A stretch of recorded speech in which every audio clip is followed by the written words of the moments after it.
Good morning, everyone, and welcome to the class. In the previous class, we were discussing about the integration of princely states, and there were four princely states which created a lot of trouble in the integration, in the process of integration, and these were Junagadh, Kashmir, Hyderabad, and Manipur. And we have discussed about Junagadh and Kashmir. The discussion on Kashmir was very brief because we have a complete chapter on Kashmir. In eighth chapter, we have the complete chapter is on that issue only. So we will discuss the matter in detail in during that chapter. And we have discussed also the issue of Hyderabad, how the Nizam of Hyderabad wanted to be uh, an independent state, and then there was agreement of standstill, and then uprising of the people was held there, and with the help of Rajakars, the Nizam tried to crush the uprising of the people, mainly peasantry and the women. And then afterwards, we see that Indian force has to intervene in Hyderabad in order to mm, make it a part of India. And in this military operation, uh, lakhs of people were died. So this was the integration of Hyderabad, and now we will discuss the integration of Manipur. Manipur was under Maharaja Bodhi Chandra Singh, and before independence, on 11th of August 1947, Maharaja Bodhi Chandra Singh signed the instrument of accession with Indian government, and this instrument of accession was signed by Maharaja on the assurance that internal autonomy of Manipur will not be interfered by the Indian government. Manipur will remain internally autonomous state in spite of signing the instrument of accession. So this happened. Then there was a pressure of people of Manipur on the Maharaja, and no, Maharaja had to held election. Maharaja had to hold elections in Manipur in June 1948, and this election was the first election which was based on the universal adult franchise, because by that time our first election was not held. It was in 1951 when the whole of the country went for election, and in Manipur the election held in 1948 only, in June 1948. So Manipur was the first part of India which hold an election which was based on universal adult franchise. And through this election, Manipur became a constitutional monarchy. So, in this way, we see that there was democratic aspirations was very high in Manipur. People were putting pressure on the government to hold elections. The people were putting pressure on the king to hold election, and the under the pressure of the people, the king had to hold elections in the Manipur, and the king had signed instrument of accession with India also. But there was a condition that India will not interfere in the autonomy or internal autonomy of the Manipur. Matlab externally Manipur will not be autonomous state, but internal matters Manipur will be autonomous, and this condition was in accordance with the approach of the government which was adopted by the government in the process of integration of princely state. As we have seen earlier, the government was ready to give concession to any princely states in order to integrate it into India. So this type of concession was given to Manipur also. But after that, what happened that the Legislative Assembly of Manipur was formed after election, and there were many groups which were holding different of opinions. The Manipur Congress was wanted that the Manipur should merge completely with India. But other political parties were not of this opinion. They wanted to maintain the internal autonomy of Manipur. So the government of India was also putting pressure on the Maharaja so that it can sign a merger agreement. And ultimately, what happened that the pressure of the government of India succeeded, and Maharaja has to sign the merger agreement in September 1949. And when Maharaja signed this merger agreement, he was not even allowed to consult the Legislative Assembly of Manipur. Without having consultation with the Legislative Assembly of the Manipur, the Maharaja signed on the merger agreement. And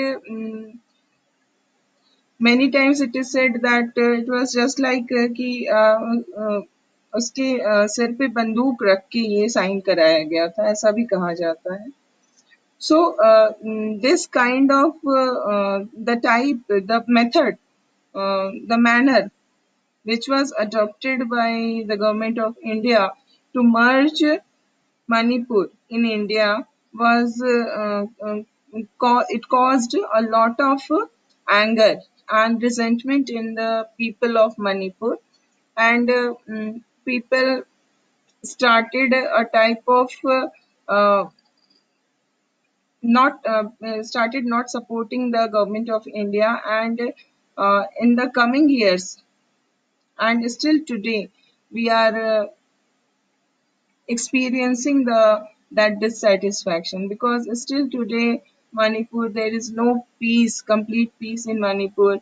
The problem of militancy is there. So these are the origin of the problem. The way it was merged into India was not democratic. In this picture you can see this is a Maharaja who is sitting on the uh, people of Manipur. This man is representing the people of the Manipur, and he is Sardar Vallabhbhai Patel. And what does he want? He want only that the Maharaja should sign the agreement, merger agreement. And this is the we can say it's a type of murder of democracy, because the king is sitting on the back of the common man. So the voice of the common man, the voice of the representatives of the people has been crushed, and the king was asked to sign without even consulting the representatives of the people. So this comments how Manipur became the part of India. Okay, so all the major princely state which created trouble in the process of integration has been discussed, and now we will see uh, a new segment, that is reorganization of a state. So we have seen about partition. We have discussed partition, uh, and displacement of population, what was the process of partition, what were the consequences of partition. Then we have discussed the integration of princely states, how the process of integration of princely state was started and how it completed, and what were which were the problematic princely states. We have discussed all these things. Now, in the nation building challenge, one more challenge was there, and that was drawing of the internal boundaries of the Indian states. That was also a challenge for the government of India, because it was not easy to draw the internal boundaries. Uh, the boundaries uh, should be drawn. It was the desire of the people that the boundaries of the states should be drawn in a way that the linguistic and cultural plurality of the country could be reflected without affecting the unity of the nation. The drawing of the internal boundaries of the state was not just that it should be done for the purpose of administration. The division of states, the demarcation of boundaries of state was not only an administrative matter, but India is a country of diversity. People speaking different languages are living together, and uh, it was the desire of the people, it was the aspiration of the people that the boundaries of the states should be drawn in such a way that it should not cross the linguistic and cultural plurality of the country, but it should be drawn in such a way that the cultural and linguistic plurality of the country can be reflected by seeing the internal boundaries of the states, by seeing the political map of India. We can understand the linguistic and cultural plurality which was existing in India. So this was the purpose of drawing of boundaries between the different states of the country. And when all these things was the when the purpose was that the boundary should be drawn in such a way that the linguistic and cultural plurality should be represented, but it should not affect the unity of the country. That was also one of the goals. So now it was a great challenge in front of our national leaders to draw the internal boundaries. Now, what happened is that when India was under the British rule, the boundaries of the states were drawn not on any ground. The ground was only administrative convenience. For the purpose of administrative convenience, these boundaries were drawn, and many times what happened that there was no basis for the drawing of the internal boundaries of the state. Only the British government, the East India Company, was annexing the Indian territories, and it was just drawing the borders. And in this way, under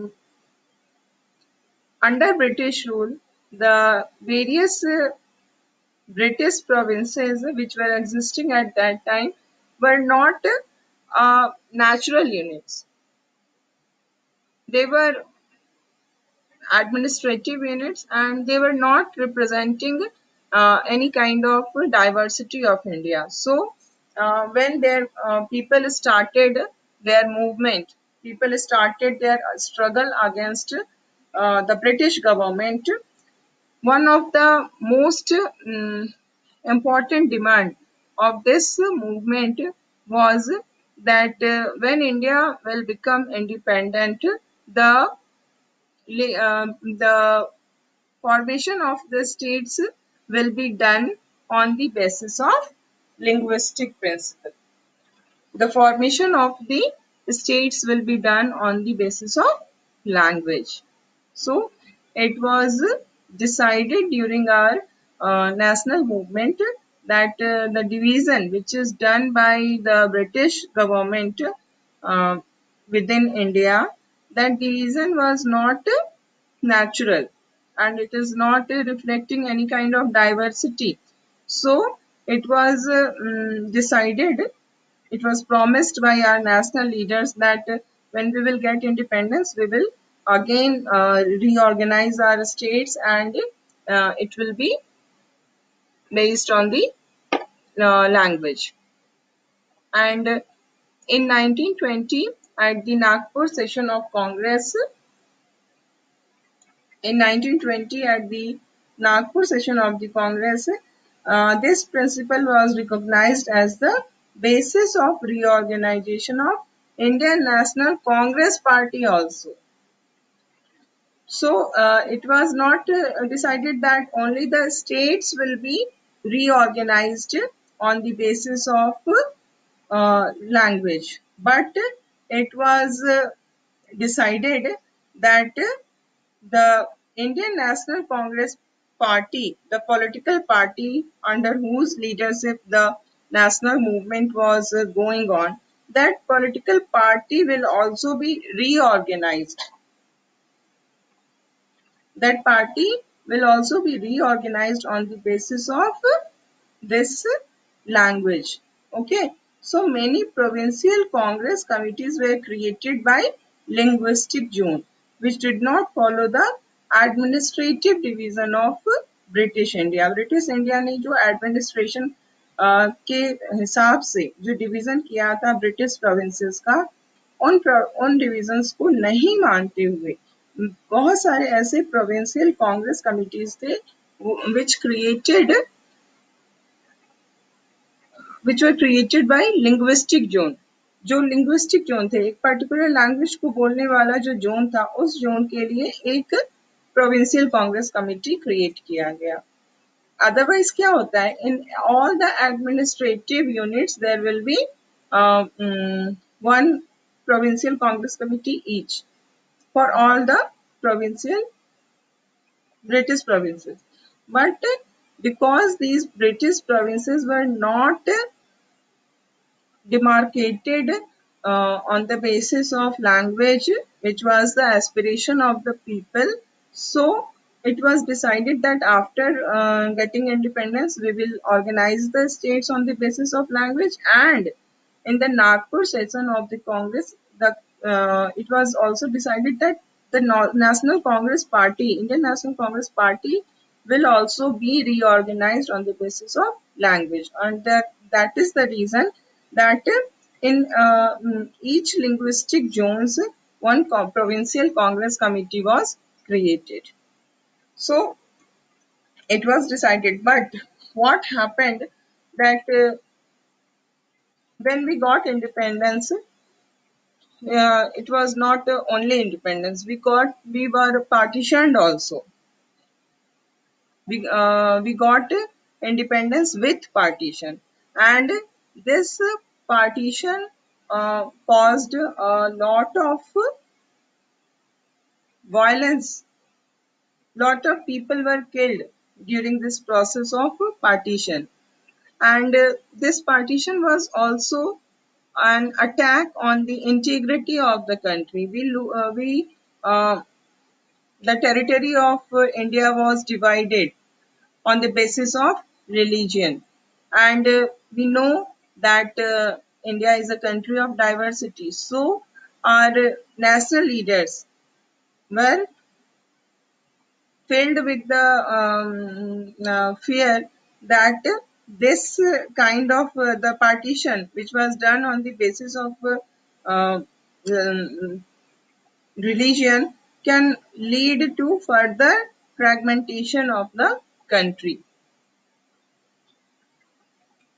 And uh, this might, if we still follow, if we are going to fulfill that promise which was done to the people of India, that after independence we will organize, we will form the states on the basis of language, then what will happen? It will cause more violence, it will cause more disruption, disintegration of the country, and the whole focus of the government will be on maintaining peace and security and law and order only.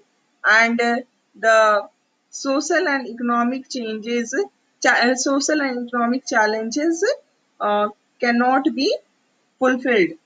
Government will not be able to fulfill its social duties. Government will not be able to fulfill its economic duties because only it will be only doing law and order. It will be only controlling the law and order situation. It will only maintaining the peace and security in the country.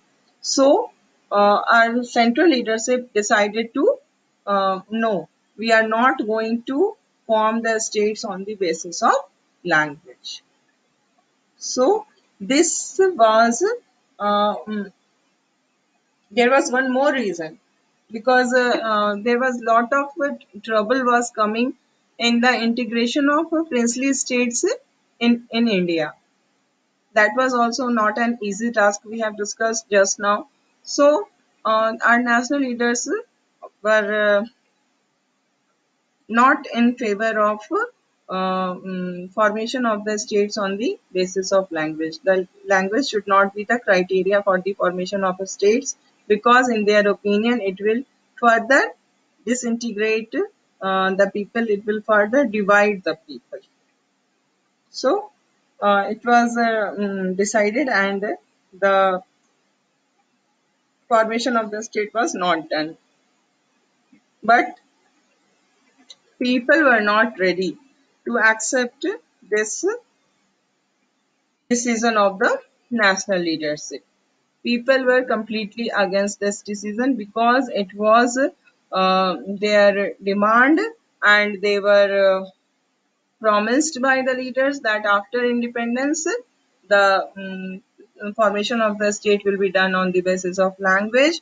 And now people started to demand the formation of these states on the basis of language. And the first demand came from Telugu speaking areas of old Madras province.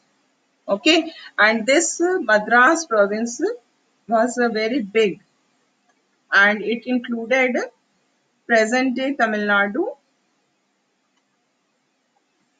parts of Andhra Pradesh, Kerala, and Karnataka. It was so big. You can see it in the previous map also.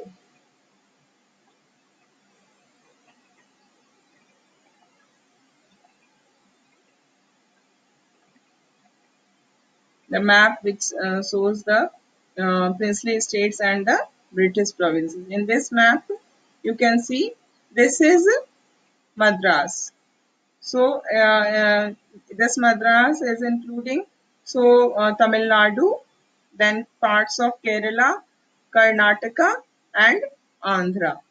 Okay, so this is the protest came from, the first protest came from this Telugu speaking people who were residing in this Andhra Pradesh area. Okay, so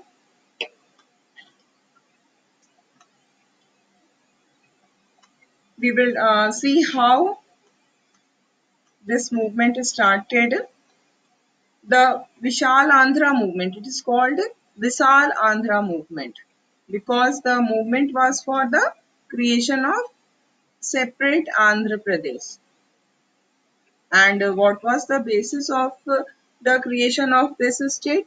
The basis of creation of this state was language.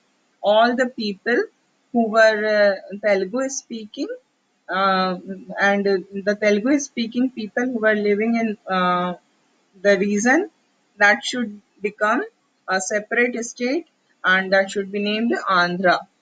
So this was the demand of the Telugu speaking people. And all the political forces in the Andhra region were in favor of linguistic reorganization of the then Madras province. They wanted, all the political parties all wanted that the Andhra should be the Madras province should be reorganized on the basis of language, because people speaking different language. In Kerala, people are speaking Malayali language. In Tamil Nadu, people are speaking Tamil. Then in Andhra, people are Telugu speaking. In Karnataka, people are Kannada speaking. So all these different language speaking people are living together in Madras province. So it should not be done. It must be, the Madras province must be reorganized on the basis of language. And this movement became very powerful when we see that Potti Sriramullu, who was a Congress leader and a veteran Gandhian also. He was the follower of Gandhi's ideal. And Potti Sriramullu, just like Gandhi, he also went on an indefinite strike, demanding the reorganization of the Andhra. And he went on an indefinite fast, and ultimately on 54th day, he died. 56th day. Uh, After 56 days of fasting, he died. And this death of Koti Sriramullu caused uh, very much unrest among the people, and people became violent. Now people were using violence, and they wanted that their demand should be fulfilled, and people in large number took to the street. Many were injured or lost their lives in police firing. In Madras, several legislators resigned their seats in protest. There were so many legislators who resigned their post because they wanted uh, that the creation of separate Andhra must be done. And now the Prime Minister was under huge pressure because of this violence, and the Prime Minister has to announce the formation of a separate Andhra state in December 1952. Government accepted the demand of the people, and a separate Andhra state was created in December 1952. And after, you can see, this is the map of India. This is the map of India of 1961, and we are talking about 1952 when Andhra Pradesh was created. So in between, what happened? Uh, uh, a state reorganization committee was appointed by the government. And about this state reorganization committee, we will discuss in our tomorrow's class.